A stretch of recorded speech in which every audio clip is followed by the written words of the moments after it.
Hi, and welcome to another edition of On Guard Cigar Salon. I'm Graylin Thornton. I'm Jason Clark. I'm Mark, a.k.a. Pony. And I'm Brown Bomber Bear. And I'm Amp. I'm Mr. Kristofer. I'll be doing the camera behind the scenes, and with me I got the two white guys from the Muppets. I'm Bannon.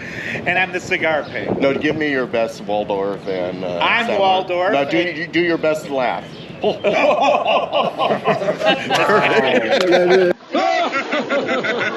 Wow. And this is why we have no white people on set today. Why don't we have any white people Well, on this set? is a special edition of On Guard Cigar Salon where we're going to be talking about being black because Juneteeth is coming up and this will be shown during that time period. And so we've all had very different experiences being black men and smoking cigars. So I want to ask, what was your first experience smoking a cigar? For me, it was about 10 years or so ago. I have a good friend of mine from Detroit who I followed him on Xtube and he was from Detroit. And remember Xtube? Yeah, that was good. That was good stuff. And don't you miss Xtube? I miss do. Xtube. Yeah. And so I had various false starts. I really didn't. That was like my first kind of toe into the water, but like I said, roughly 10 years ago. And then after I moved to from Oakland to Detroit, then my current cub actually is the one. He and I went to a black-owned cigar lounge, and she's getting us our drinks and what you smoking? I'm like, give us a moment, please. And I was like, I'm very self-conscious.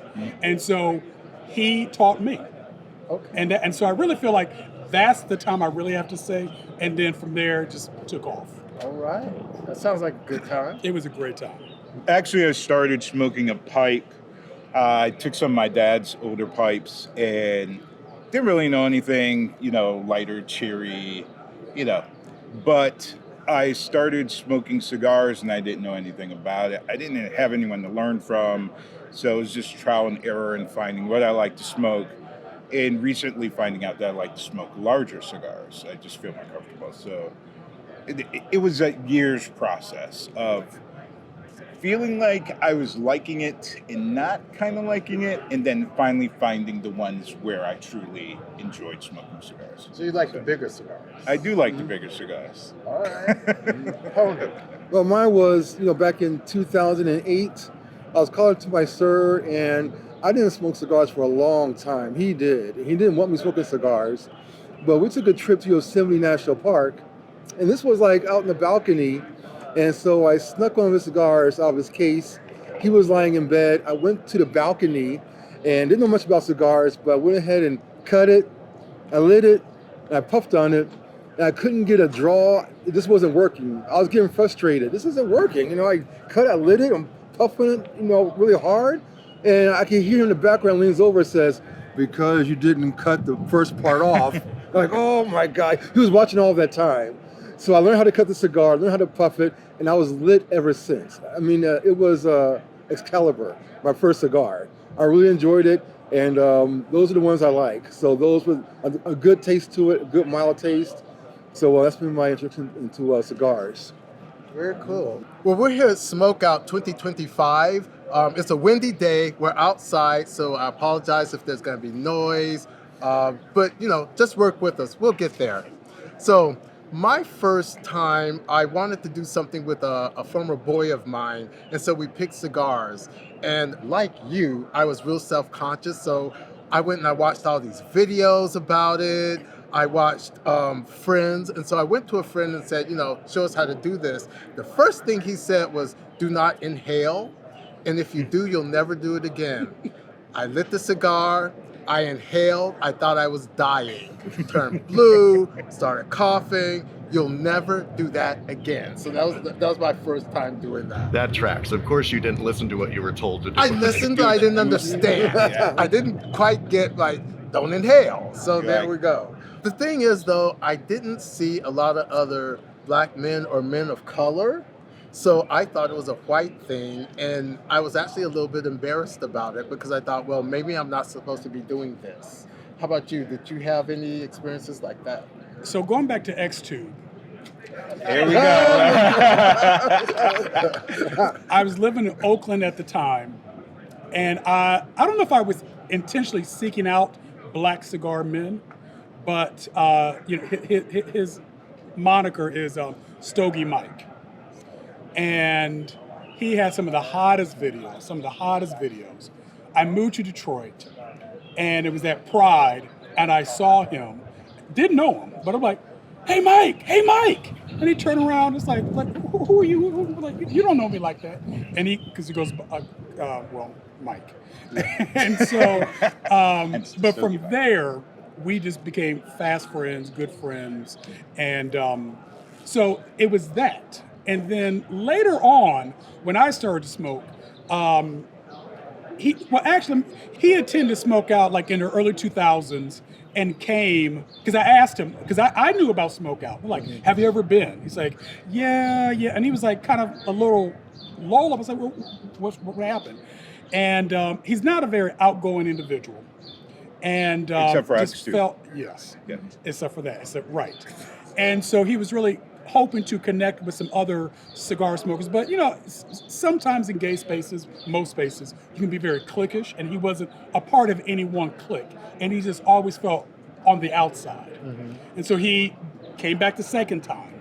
Same thing, same experience, came back a third time. Same experience. And then he just like, yeah, I think I'm good. I'm not going to come back. He loves cigars so much his license plate was hot ash. Yeah. And so for me, I then said, I want to go.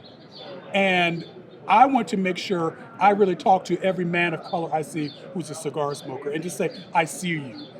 You're included. Welcome, and so forth. And I pretty much did that last year. This is on my second time at Smokeout. Mm-hmm. Yeah, my second time also. Well, let me ask you about this X2 video thing. Yeah. I want to know. Yes. Okay, so he's on X2. He's doing, I'm guessing these are sex videos. And are they still on X2? No. Well, X2, are they still online? no, he took him down. Oh, wow. that sucks. He took him down. Okay. Someone has them. Yeah. Go So- for it. What was your first time in terms of dealing with it as being a black man? Well, I grew up around people that smoke cigars, black and tans in the black community. And I did smoke cigarettes at some point, stopped smoking, and worked around two guys. They used to work for Leather Creations, and they smoked cigars all day. But I wasn't into it like that. But I was out in Springfield, Massachusetts, and there's this guy that I thought was the hottest guy. He wore the most leather. No one else would have leather on. He would be there. And I got up the nerve to talk to him. And we were having a conversation, and he gave me a cigar. And it ended up being a real Cuban cigar. And I smoked that cigar, and I was like, this is the shit. This is what I want to do. And never found another Cuban cigar like that, but then started my cigar smoking. So, but I didn't see a lot of black men smoking cigars until later, and I would see them online, but not in person. And usually in the spaces that I was in, I was the only black person smoking a cigar there. So it's been, I've been seeing more over the years, and we had a conversation about this before we both came to Smokeout last year for the first time, about coming to Smokeout for the first time and representing and holding our space here. So, and here we are.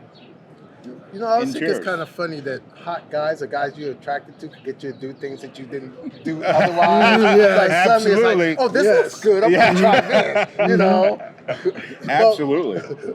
How about you, Pony? Well, mine was, I got back to Ohio, being around black men, being in my hometown, went to a cigar lounge, and the most fascinating thing for me was that they were welcoming. I saw many black men in these cigar shops, started talking to them, and what I love the most is that they're very, very down home, very, very country, and very welcoming, and just, took me in, and I felt more comfortable to talk to them about what I was into, what they were into, and it was just a good breezy atmosphere.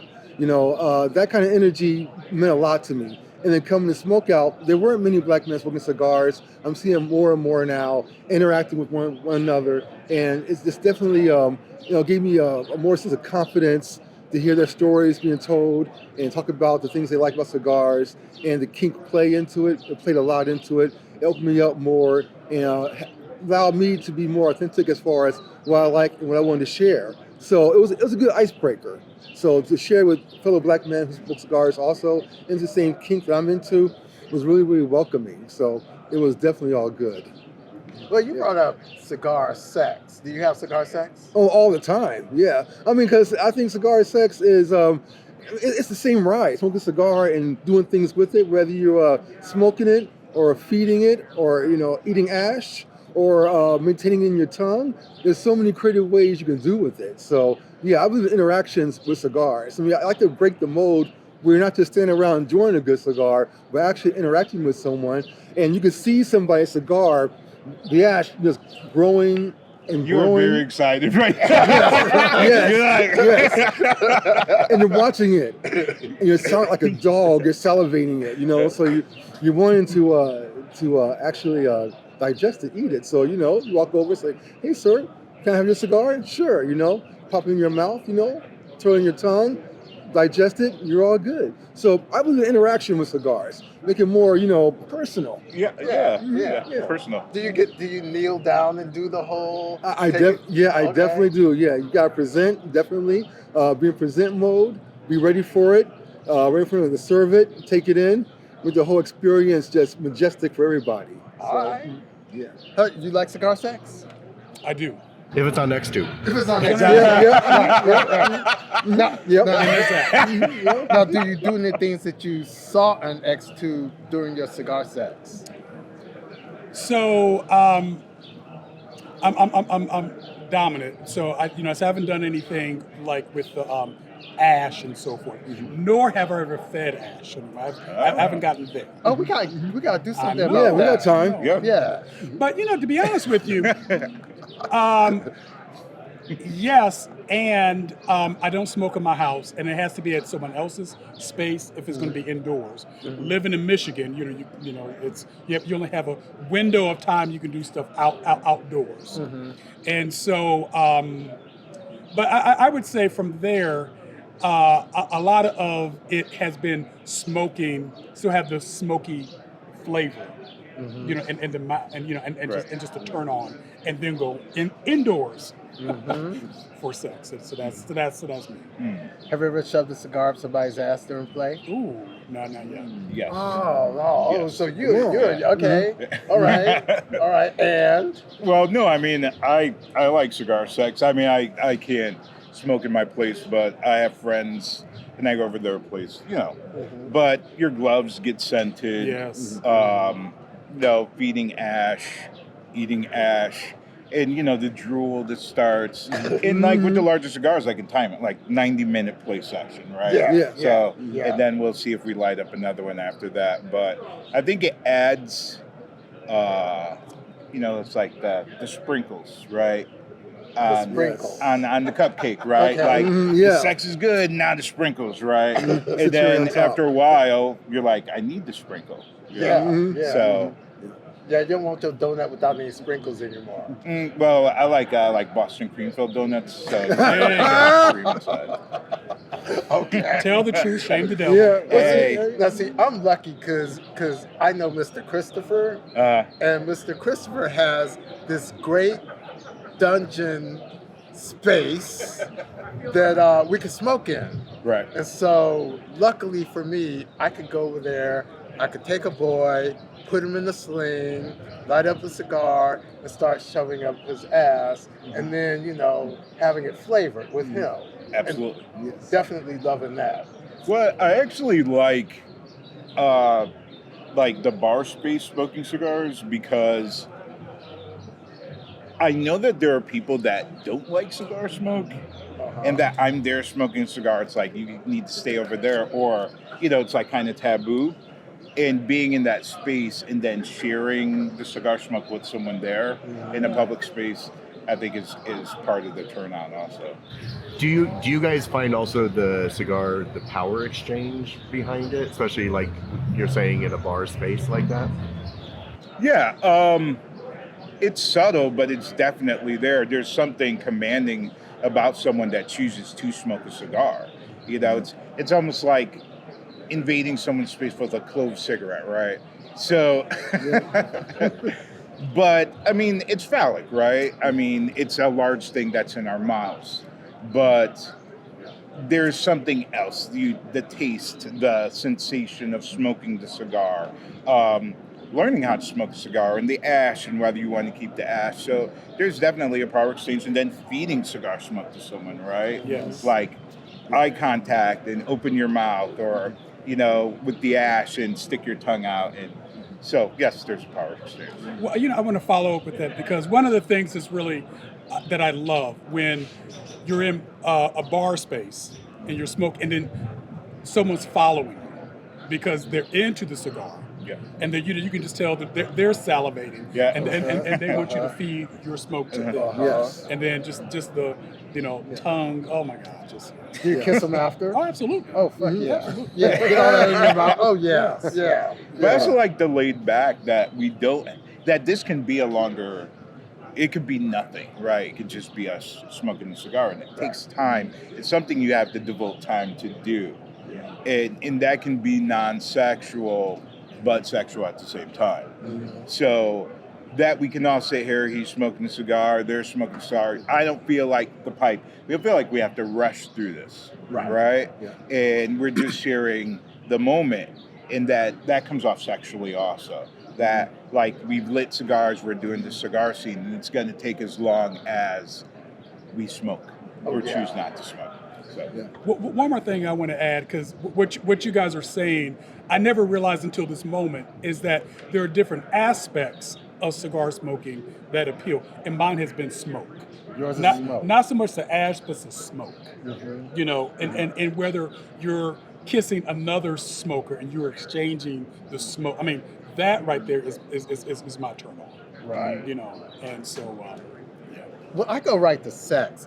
For some reason, it's like as soon as I light up the cigar, I start thinking about sex. And I start thinking about, I could shove this up somebody's ass and I can kiss them. And then it's like, do I want to put the cherry part near their hole and blow on it and get that heat on their hole nipples, so the hole yeah. opens up? Yeah. Oh yeah, the nipples That's as it. well. Hold it there, blow it on it. Oh yeah.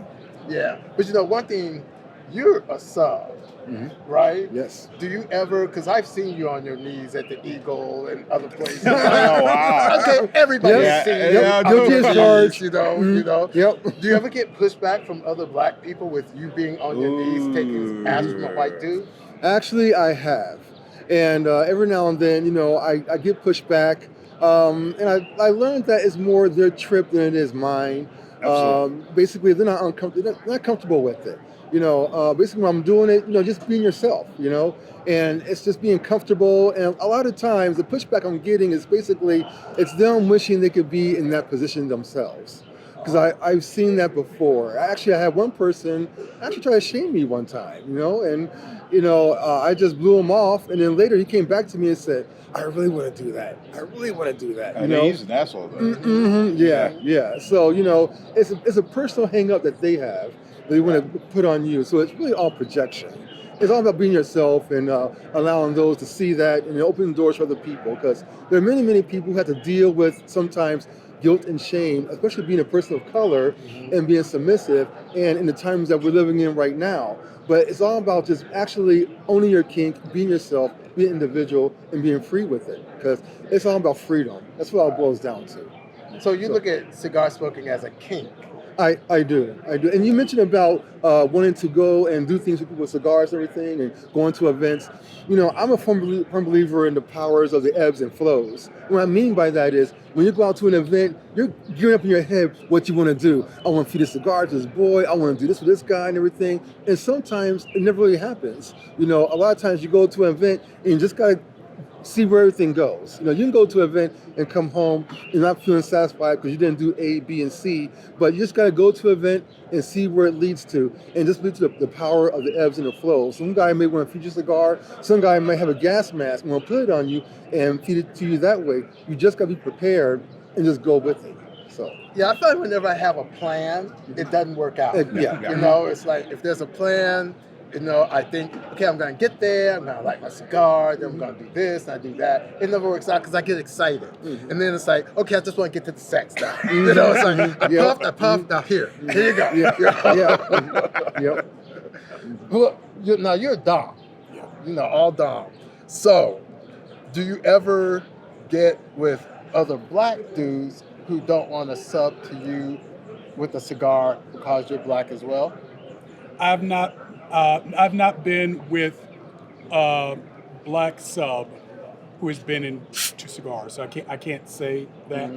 That has not been my experience.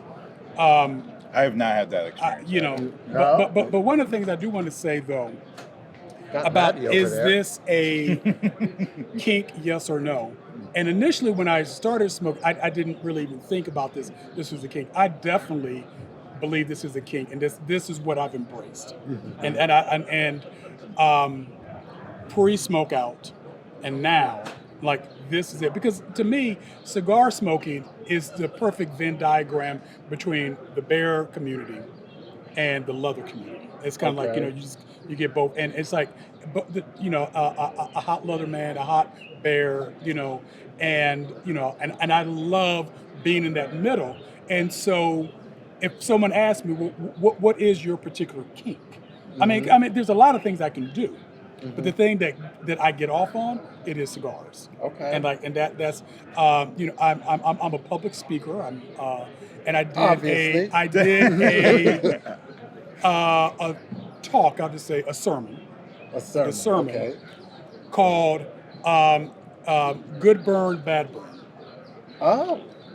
And it was in San Francisco at the historic Glide Memorial Church. Okay. And what I talked about Good Burn was embracing my kink. That was my first time publicly kind of claiming all of who I was, both my spiritual side and my kink side and my sexual side, all coming together in that one moment. And just talked about just the thrill of this. The bad burn is how sometimes people, being with, like I said, a white guy who was into, would tell me one thing, but then got into race play and was not honest about it. And we're in a relationship, and then because of the falseness of the fake, being fake, that was my bad burn. And so the point I was making with that is to talk about how when you embrace all of who you are, your kink, the good burn can help heal some of that bad burn. And that, if you're objectified, if you're lied to, if you're, whatever the burn is, the bad burn, is that what you said, get into a place where that's going to be your issue, and your issue doesn't have to become mine, and hold me back. Right. Exactly. Right. So, do you ever get to the point where you're oversaturated sexually with cigars, or do you just dive on in? I pretty much dive on in. I know my limits. Yeah. I mean, I take probably 2 cigars a day if I do that. I'm very careful with it. I don't, overdo it because you can. To me, it's more of a culture. It's more of a moment. It's something that you do, in the right space at the right time, and you just gotta enjoy the scenery and everything that's with it. You don't want to overdo it, then you lose the taste, you lose the appeal to it. Do it in moderation. It's the feel of it. It's the moment that you're in. It's pretty romantic actually if you do it the right way. So romantic. There's a never romance heard to that. it all. Okay. So it's got to be in the right space at the right time. So All right. definitely. Well, I mean, I really look forward to doing it when I can. I work in I work in a profession where I don't want the smell on me at any time or on my hands. So when I get a chance to smoke a cigar, it like really means something. And then if that's just smoking the cigar, then adding sex onto it is like extra. Sprinkles again. So yeah, just being able to get out and be like, cigar time, right, is something I look forward to. And that's not necessarily fetish related. That's just smoking. But you like cigars. big cigars. Yeah, but I mean, it's the way the cigar burns and how it draws and fits in your mouth. So it's not that it's, you know. No, I like that too. Okay, That's the way it fits in the mouth, Right, you know. right. But you know, it's like riding a motorcycle. Sometimes you get a bigger bike, and you're like, I feel more comfortable on the bigger bike than the smaller bike. Right. So I guess I feel more comfortable with the bigger cigar in my mouth than the smaller one, right? Okay. Okay. Now, Pony. Yep. How about you? Big cigars, small cigars, any cigars? Well, I'm not a size queen, so Wait, well, I like why? I like Why? because Why? it all depends how it fits in your mouth. You know, I like putting things in my mouth. As long as it tastes good, you know. So it's got to be a good tasting cigar. That's what it's got to be, you know. I like the scent, the smell, the aroma. That's very intoxicating. And sometimes smoking cigars is probably like 1 to 2 points better than sex. Actually, if with the right guy, how you feeling? No, really. You know, if you get into it, it can be that way. You get into the moment. So yeah, I mean, as far as size is concerned, you know, it's got to be the right cigars you like. I'm not into the real big giant ones, but sometimes it comes off like a fad, you know. Be honest with kind of cigars you like. As far as, I mean, the taste of it, the brand of it, you know. I like good medium-sized cigars with a good taste, a good aroma, and yeah, that sets me off. So. When I'm having sex with the cigar, I want the bigger cigar because I'm going to be shoving it up somebody's ass. Here we go. Yeah. And Yeah. so, you Coming know, full circle. yeah. So, but if I'm smoking one during the cigar sex, I have a normal cigar. But as soon as I figure out, okay, we're gonna be fucking soon, then I get the bigger cigar out, and it's all kind of illusion. Because you know, you have the boy there blindfolded and shit, so he don't know. So you know, he thinks you're smoking this big cigar the whole time. But then you do the switch and shove it up his ass. The perfect mind fuck. Okay, so this is a question for Graylin and the entire panel. As a white guy, very white guy, who might approach a black man and want to do a scene with cigars, just cigars or whatever, are there questions I would ask someone to be optimally respectful, just to make sure that I make sure the experience is great for both of us? Jason. Well, even though I respect someone asking that question before the scene, I want people to be genuine and be themselves. And sometimes that puts something on the scene even before it starts. Questions that should come up like, are you into race play or anything like that? But I think people should just kind of go with the flow and go with the moment. And if something comes up, then you tell the person, hey, we're off on the wrong path. Let's just, course correction, right? But for me, I don't think so. I don't think there's any preparation needed. But, I mean, just do what you like to do. Common thing being the cigar and the attraction, and then everything else comes second, I think. Roland? I think it is, for me, critical to ask because particularly in leather life, we use various, I'm gonna say, gear around domination. Collars and handcuffs. I know where you're going. And shackles and things of that nature. Pony and I were talking during the break about, it's important not to yuck someone's yum. Right. Yes. And again, if that's going to be your thing, then great, that's you. For me, that's not, because those images around domination, and not just the collar, the shackles, and so forth, but even sometimes, depending on who it is and how they even dress and present themselves, like more like an SS soldier or something, Wow. wanting to then engage in that type of play. Again, not to yuck someone's yum, but you need to understand, particularly when you're, playing with the black man, with the man of color, what is it that is going to be a turn on for both? That might be the white man's turn on. And it's always good because for myself, for me to get into a space where someone wants to, call me, this is speaking for myself, call me various names of submission, even though I'm not a sub, but that's their thing. And then for me to then end scene, lead the play, and that can easily take place in the boardroom. So long we understand this is the bedroom, not the boardroom, and that if that is, some of what you are truly into and it's seeping into the bedroom, it's good to have that conversation. Otherwise, a lot of the bad burn can come up. Mm-hmm. And so I think it is, for me, like I said, it's critical to do it. The more I'm into cigar play or I'll say just my kink, that pops up. And one of the things I'm going to just mention this because when I was first met Pony last year and saw that he's very much into the sub role, it wasn't until he and I broke bread together and talked, and I could just and it expanded my perspective from a black sub's point of view, mm-hmm.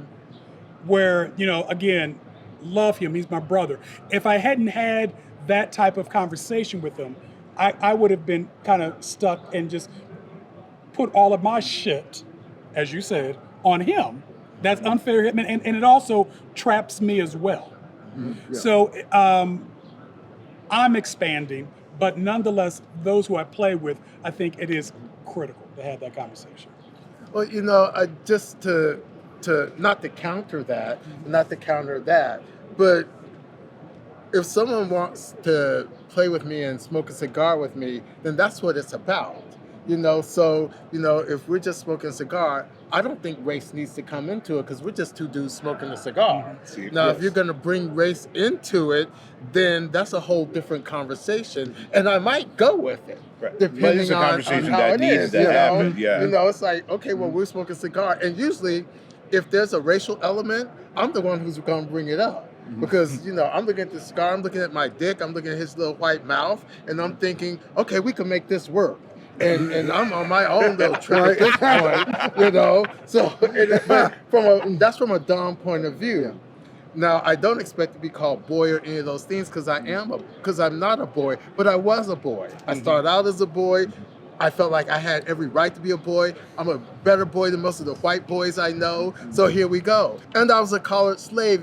That's my thing. And I'm not a slave anymore, but I wanted to embrace that. And I feel like I have every right to do that as any white dude as well. So, if I'm going to be a slave and I'm going to be in cigar play, then that's my thing, and that's what we're going to go with at that time.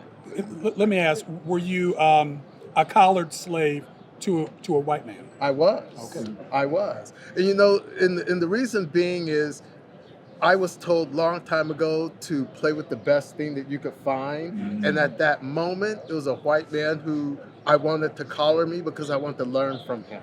Yeah, but I mean, we're talking about the law of averages, though. I mean, there are less black people in the gay community. And if we split the gay community, right, well, then we split into subcultures, right? Yeah. And we go bare. So the percentage is going to go down. Right. So it's like, I'm attracted to men, right? First. And I'm not looking, I don't want to say I'm not looking at color. I don't see color. That's a bullshit statement. But, I mean, yeah, you were collared by a white guy. Like, percentage of averages, right? You didn't have much of a choice. So that comes into play. I think that we kind of over-explain ourselves sometimes. Like, I don't have to explain anything to anybody. I like what I like. If you don't like it, you get the fuck out, right? So it's that simple. I mean, no one says, hey, why do you like redheads? Right? Yeah. It's just a given. People do say that, though. Right, but that's because I like redheads. So if you like what you like, then you like it. You don't have to explain it to anybody. Yeah. Right. Well, unless we're sitting around and having cigars and having a conversation. But to your point, so as a white guy, I do heavy BDSM play in a Dom sub thing. I wear kind of wrist shackles all the time, 24/7. my dom put me in wrist to neck shackles and took me to Eagle one day, and a black friend of mine came by just to say hi, saw me in it, and freaked out. I remember that. Yeah. And so, and I went home feeling really bad about it. So there seems to be this disproportionate balance between BDSM play and then back to slavery and race play, and that triggers people in public spaces. So I understand where you're coming from with that. Well, and I'm sorry, and with that, I have some good friends who are Onyx brothers, and one I did a similar panel to this talking about race and racism in the gay community, and one of the brothers said if he saw a black man collared by a white man, he's going to be triggered and he's leaving the space. And he's on the panel said, and that's my choice then to leave. Mm-hmm. I don't have to, if I'm going to be triggered, I'm going to do that. And then, and I don't know, and like, I guess for myself, the dynamic is different if you have a black man who's a collared slave to another black man. Mm-hmm. Then a lot of those, I hate to say hang up because hang up feels like it's diminishing what I'm trying to say, but that that same type of There seems to be an implied consent. right, Yeah. right. But it's the same thing, well, unless the racism is inferred into the situation. But it So they're is- slave. But as a sub, I want to get to Pony because he hasn't gotten to address this yet. Yeah. Well, to me, it's all the same ride. Just to go back to your original question, Race, about as a white person, how do you approach a black person about cigar play and play in general? I just say, just be honest. Tell me what you want, tell me what you like. There's check boxes we can go down. Say, yeah, I'm into that. No, I'm into this. Yeah, I'm into that. Because it's all about the two people being comfortable and in their space and agreeing on something and then going for it. I mean, as far as race play and things like that, to me, it's all the same ride. It's BDSM. It's beating someone. If you like being degraded and it turns you on, that's what turns you on. So to me, it's all the same ride. It's all the same space. It's just more intense. Yeah, but you could degrade someone without bringing race into it. Yeah, though. that's true. You can't do And- that. But if a person's into that, then that's their thing. That's their private personal trip. So I can understand that. But I want to say something, and I think that when white guys ask black guys these kind of questions, they're expecting some answer, some universal answer, and there isn't, because up here right now you've heard 4 completely different answers. And so, if you're gonna go talk to Roland, you're gonna have to approach him very differently than you approach me, than you approach Pony, because we're very, very different people. And so you're never, ever, ever gonna get the same answer from anybody, so it's very individual. It is. So we're fucked. You are fucked. Right, but I don't want to be approached like an alien, right? Like, I got to follow these different rules when I talk to a black person. It's like, no, like, if you're attracted, magnetism, guys, whatever, leather boots, nipples, that's first. And then if the other thing comes up, then it comes up. Right. But I don't want all that to supersede the real reason. Like, hey, why you at this bar? Because I'm here to get dick just like everybody else. Okay. Right. And then the other things come up. But Right. But if somebody just wants to smoke a cigar with you, you don't want them going through all this checklist. Yeah, they just how do I like ask you to smoke a cigar? light the with goddamn, you? It's like, light the goddamn cigar. Just Let's give me smoke a goddamn cigar. Yeah. Put it in your mouth, right? Is your cigar better than my Yeah, cigar? yeah. Give me your cigar. Yeah. You don't want to hear all of it. It's just Yeah. like, let's just get to it and smoke the cigar. Let's just get to the sex. If Yeah, something yeah. comes up during the sex, I'll let you know. Yep. Exactly. Otherwise, we're just fucking Yeah. like everybody else. Agreed. To follow up, I tend to come across as like an activist, just real, and Like a thus what? activist. Oh, I thought you said actress at first. I'm sorry. Yeah, I just, an activist, Okay. in the sense that, he's not going to go there because he's pro-black, every day, every day, all the time. And to an extent, that is true. And again, I really appreciated the question because I don't know, and this might be me growing, I don't know how to then separate, this is me, when being collared by a white man with all the history of this nation and the history of the world. Because you're right. There are certain things that you just like what you like. You know, Right. I might be into gingers. I might be into big cigar. What have you? Great. I love that. And how then? And it's to me more about. I would need to know the person I'm playing with at a deeper level if we're ever going to go there. Right. Okay. Because this can't be a quick, I met you in the bar, let's do this, you're hot, boom. Because to me, I need to understand where are you coming from? What is this for you? What are you bringing? Because I don't mind being played with when that's the rules of engagement, but I need to understand this is not going and crossing the line into a true objectification. Not just like, oh man, you got a big dick. Oh, I love your black skin. Not that. But even the whole thing of the collar, the shackle, Just looking at your point, not everything has to have shackles and all that sort of thing. And that is true. We're just talking, regular cigar sets. Yeah. Regular cigar sets. We're gonna smoke a cigar. We're gonna put the cigars places. We're gonna blow smoke in each other's mouths. We're gonna do all that. So all the whole race play things don't even have to enter the scene. Yeah. It could just be some fun cigar play. Yeah, it's a power dynamic. I'm with you. I'm with you on that. Right. And I'm saying for me to get there, I have to have just a little bit more understanding. Okay.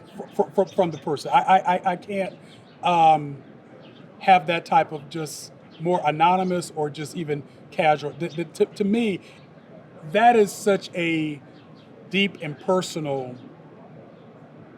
Yeah, I mean, it's like I can't cut my own history off. Entering in Right. with somebody.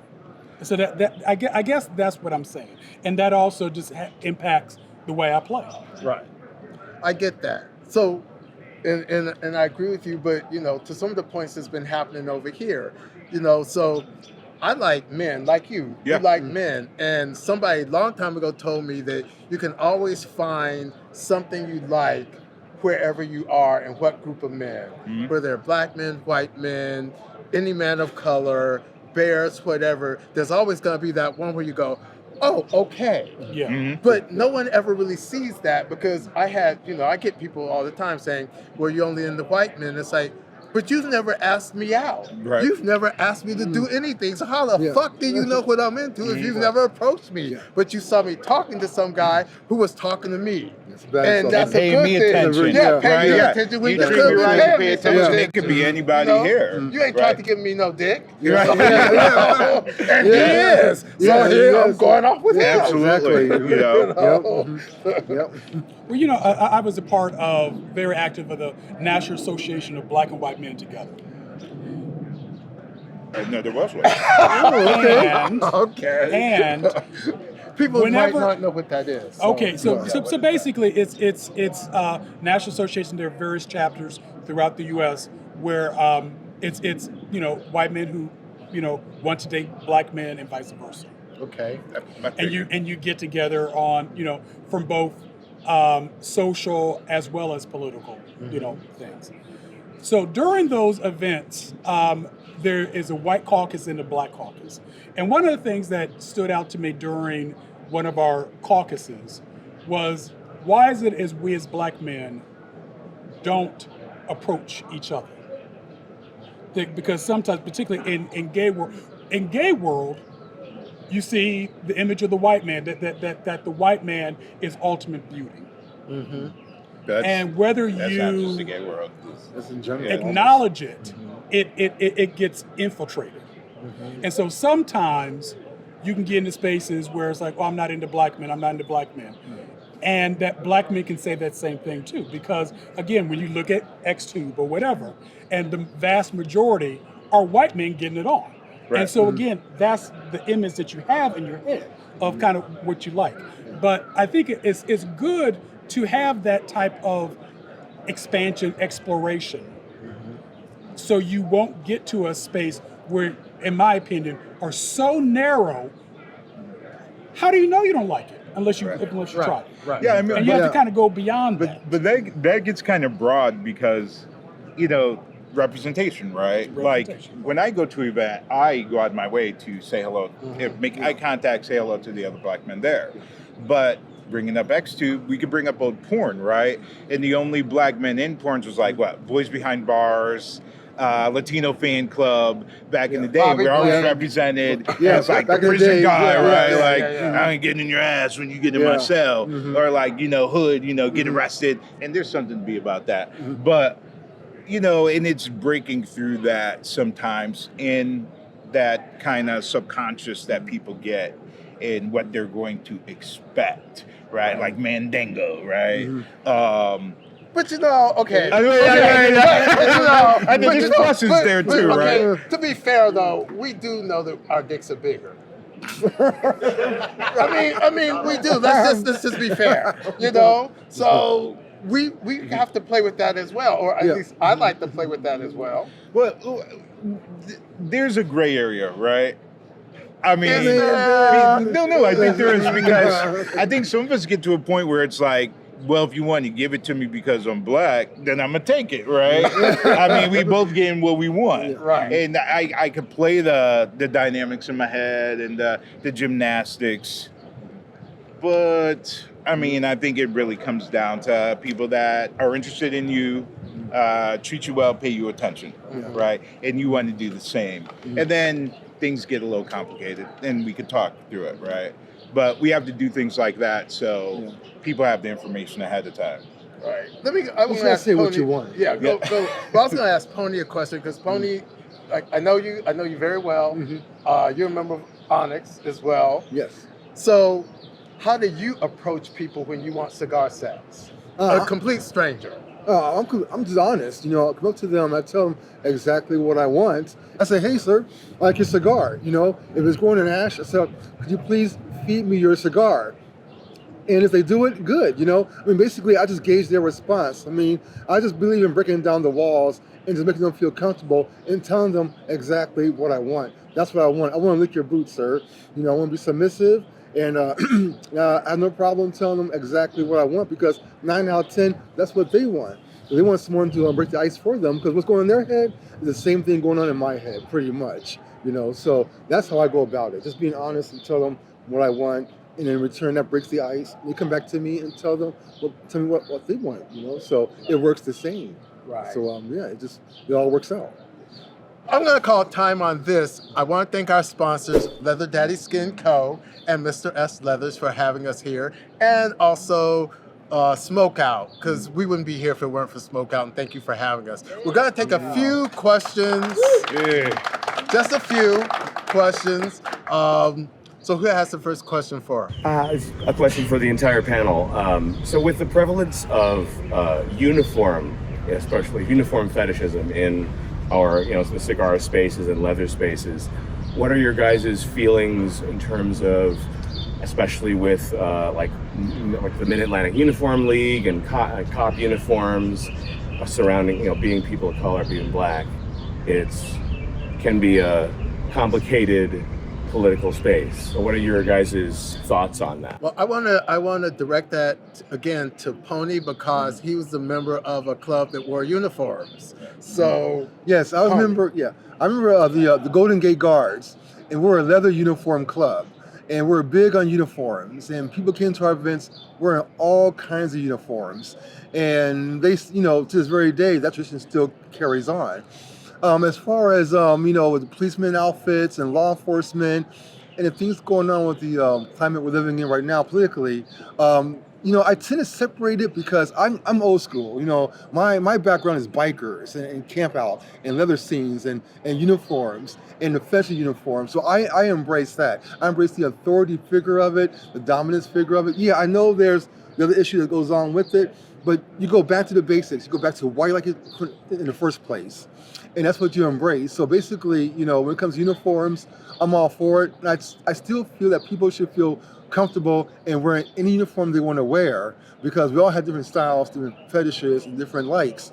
And either the things that's going on around us, you should block out only because that's what you like, that's what you're drawn to, and that's where it all started from the very beginning. And being a member of the Golden Gate Guards, we embrace that. We're big into uniforms, and it's still big today. So in this very day, I still encourage people to wear the uniforms, feel comfortable with it, because that's what attracts us all to the whole scene, actually.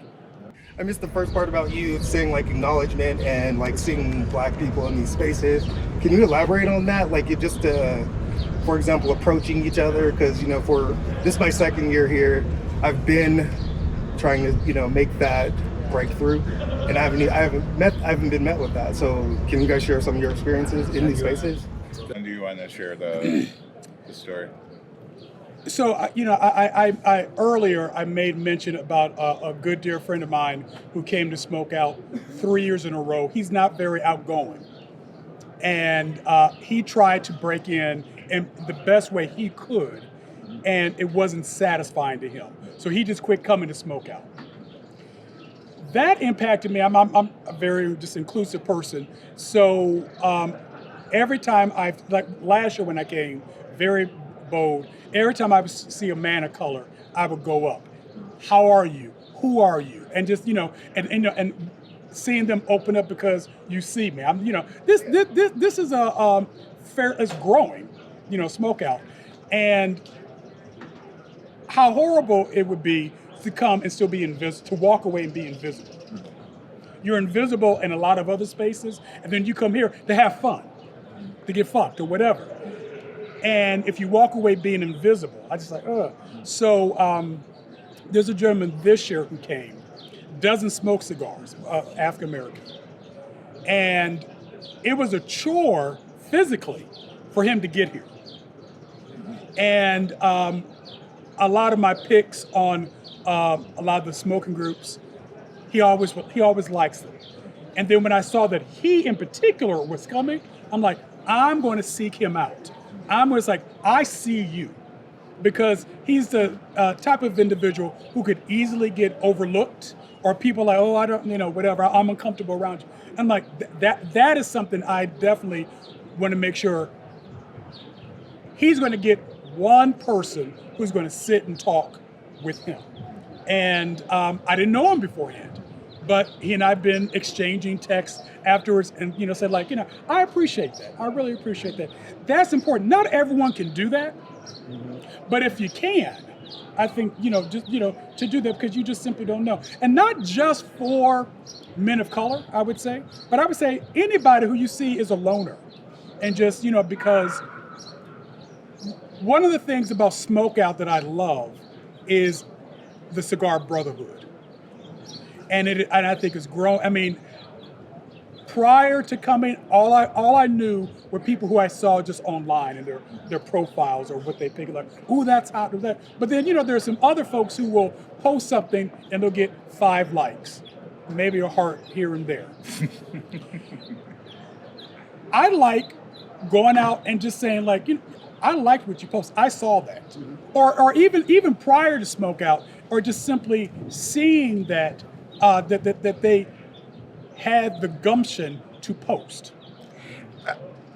And I want to acknowledge that. To me, that's vital. But see, and again, me and part of that's the activism, not actress. Yeah. But we got a butt over here. The teenage side of me is like, I don't feel like I need acknowledgement from other people to do something that I want to do, and that I'll be in the space, and if you want to come talk to me, you can. And I don't know. It's kind of weird, because you want to be seen, but I don't feel like I want people to go out of their way, because that seems disingenuous, and that I just need to be here. right? And that sometimes that's a you problem, not a me problem. I'm secure, right? And sometimes seeing other familiar faces or people that look like you make you more secure. But I'm also in a space where I'm like, I can do my own thing and be okay. I don't know. It's Well, you know, I did. Oh, go ahead, Tom. No, I like the approach actually. I like people to come up to me and approach other people, you know, that I haven't seen, and just be honest and tell them, you know, hey, how you doing? I saw your post. I like what you put up there, you know, and break the ice that way. You know, if they're wearing something that attracts me to them, you know, then I'll walk up to them and say, hey, I like that, you know, it opens the conversation. I think it's important to really reach out to people that, you know, may feel distance or don't feel that, you know, people are noticing them, and just acknowledge them and bring them into the conversation, because there are cliques at Smokeout and everything, and it's all about bringing everyone together. So it's very important to approach to one-on-one people that you see someone at an event somewhere. You know, I try to make it about the cigar, you know, because truth be told, I'm actually very, very shy.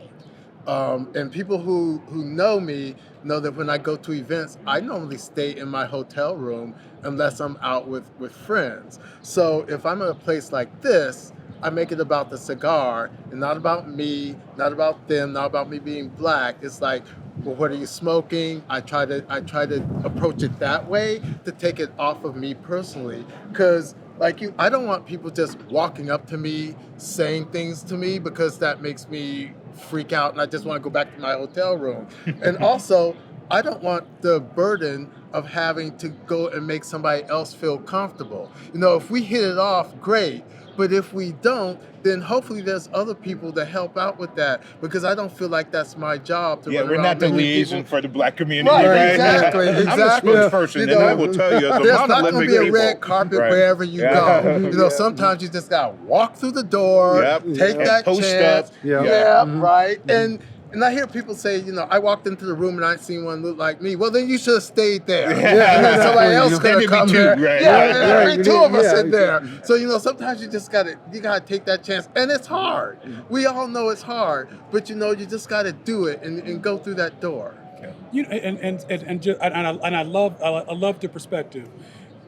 All of us have been in the bar by ourselves, simply wanting to meet somebody, either for the night or whatever. And that's always a hard, you know, hurdle to jump for some folks. And you're right. You know, it's not about being, I'm the black gay welcome wagon. Right. Right. It's not, and that's not the way I approach it. The way I approach it is like, you took time off work, got the money, made the investment to get to a smokeout, or just even go out on a Friday night. And even it's like, you know, and it's not that I'm trying to be your bestie or anything of that nature, but going back to the whole topic of representation, to say, I see you. I think that's very important. And that's primarily where I think I'm coming from, is just to give that acknowledgement, especially if you're in a space where you can be invisible. And I get that.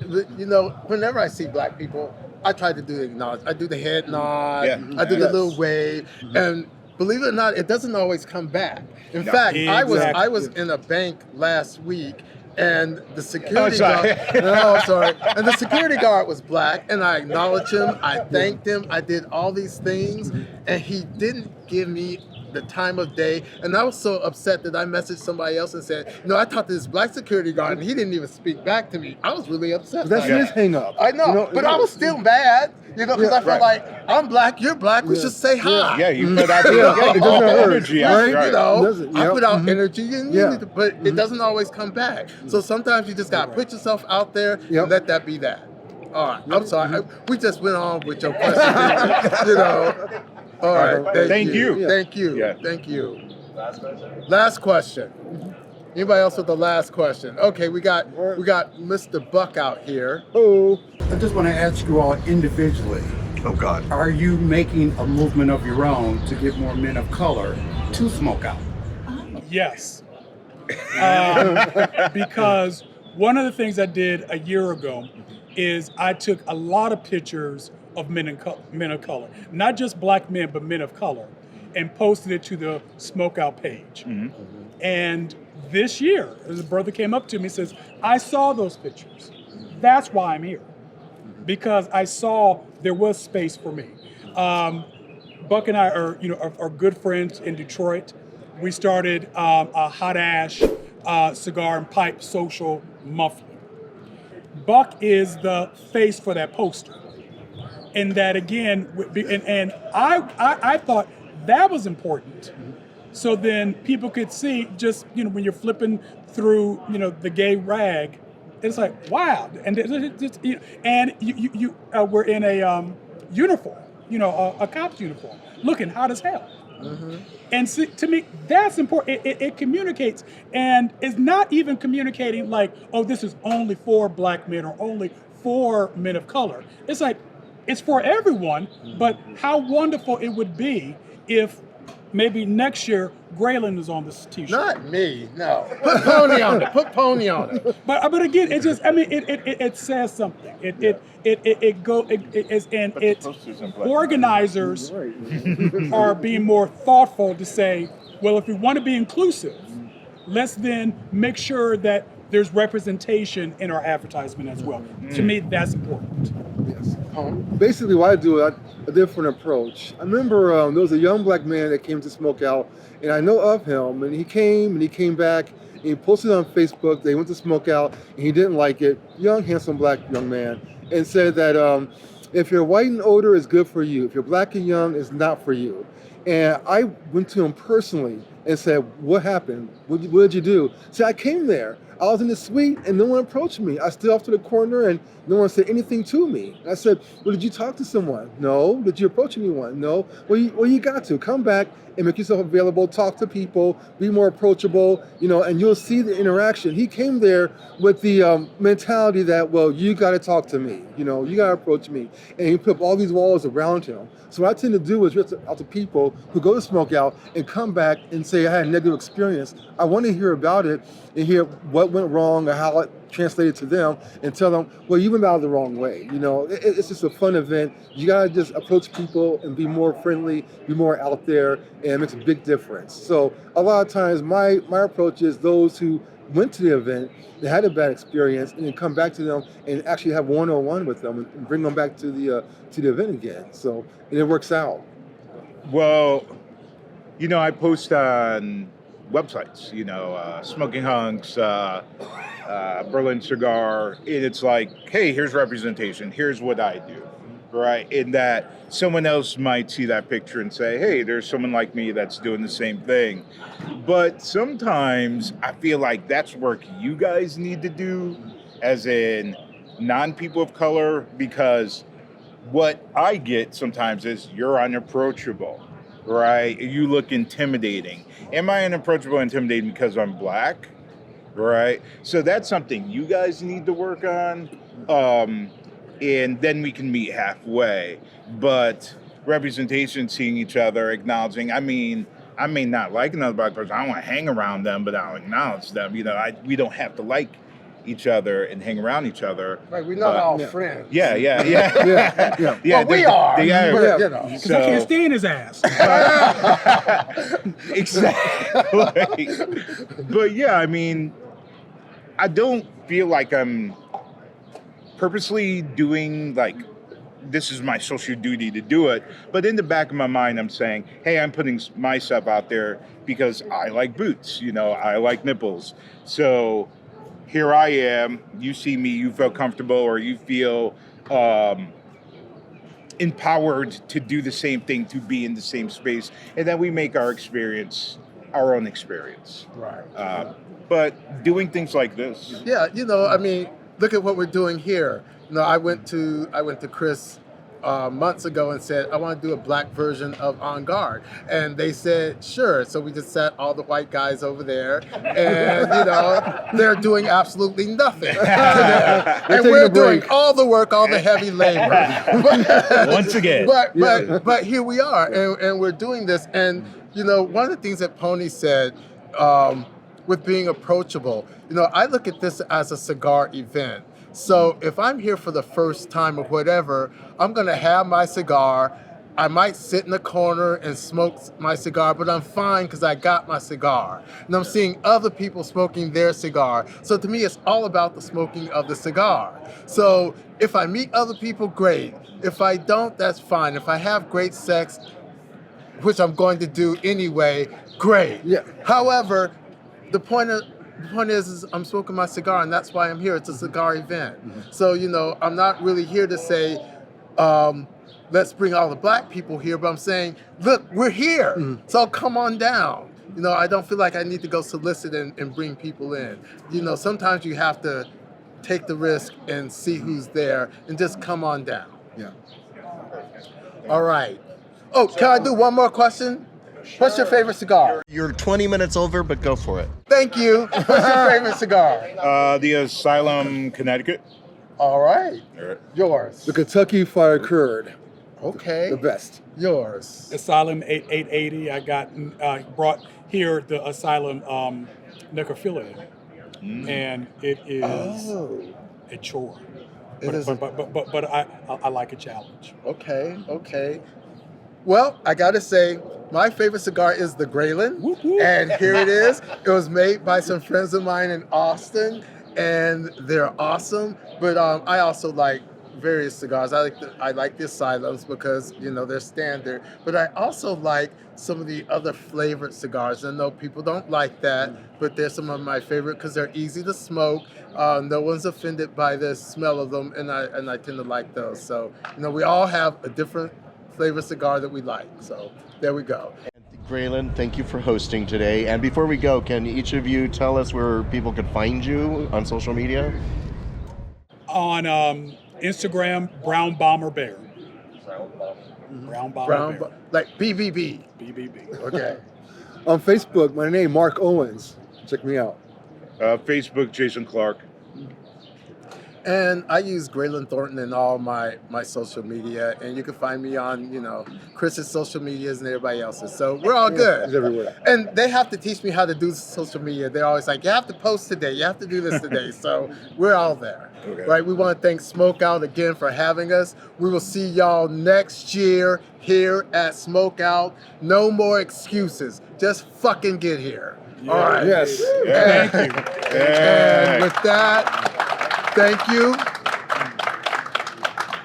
Yeah. All right. Bye. Bye, everybody. Thank you very much. Thank you. Thank you.